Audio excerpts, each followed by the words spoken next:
मनुष्य मृत्यु के डर से बहुत डरता है, यह जानते हुए कि यह प्रकृति का वह नियम है जिससे कोई बच नहीं सकता।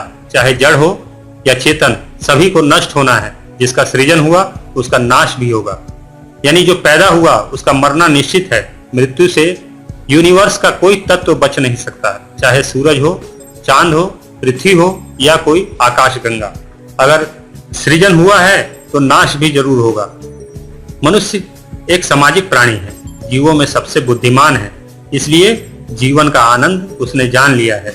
मनुष्य द्वारा जीवन के उपभोग के कारण वह कभी इससे अलग नहीं होना चाहता, मतलब कि वह कभी मरना नहीं चाहता, फिर भी मर जाता है। हमेशा जीवित रहने की तमाम जद्दोजहद के बावजूद वह मृत्यु को टाल नहीं पाया, तो उसने इसका एक अनोखा हल निकाल लिया, आत्मा और परमात्मा की कल्पना। इस कल्पना से वह खुद को तसल्ली दे सकता था कि उसका जीवन क्षणिक नहीं है, वह मर कर भी जीवित रहेगा। इस खुशफहमी से वह मृत्यु के भय को टाल सकता था। मनुष्य द्वारा बनाई गई आत्मा और परमात्मा की यह परिकल्पना बहुत ही कमाल की साबित हुई। इस परिकल्पना को और आगे बढ़ाते हुए मनुष्य ने स्वर्ग, नर्क, कयामत और भी न जाने कितने हवाई पुल बना डाले।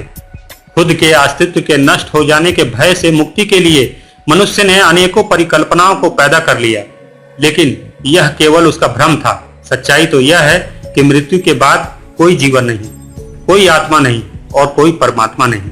जीवन एक जलती हुई मोमबत्ती के लौ के समान है, जो तब तक जलती है जब तक उसे ऊर्जा मिलती है।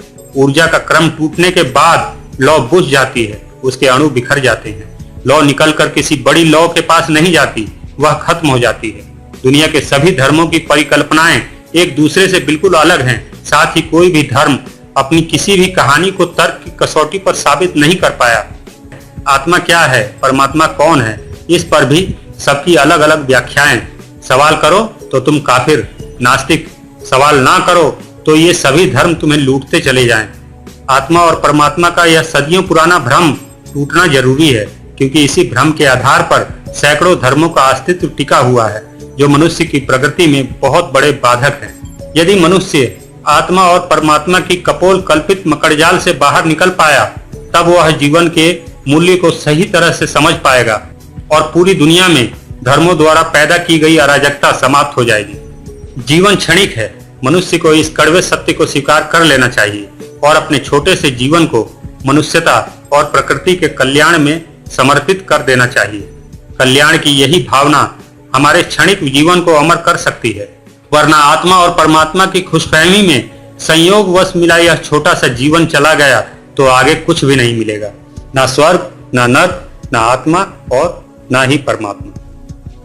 आज का हमारा यह वीडियो कैसा लगा कमेंट बॉक्स में जरूर बताएं और विज्ञान और धर्म से जुड़े ऐसे ही रोचक तथ्य आपके लिए लाते रहें। इसके लिए लाल वाले सब्सक्राइब के बटन को दबाकर हमारे चैनल को सब्सक्राइब जरूर करें। धन्यवाद।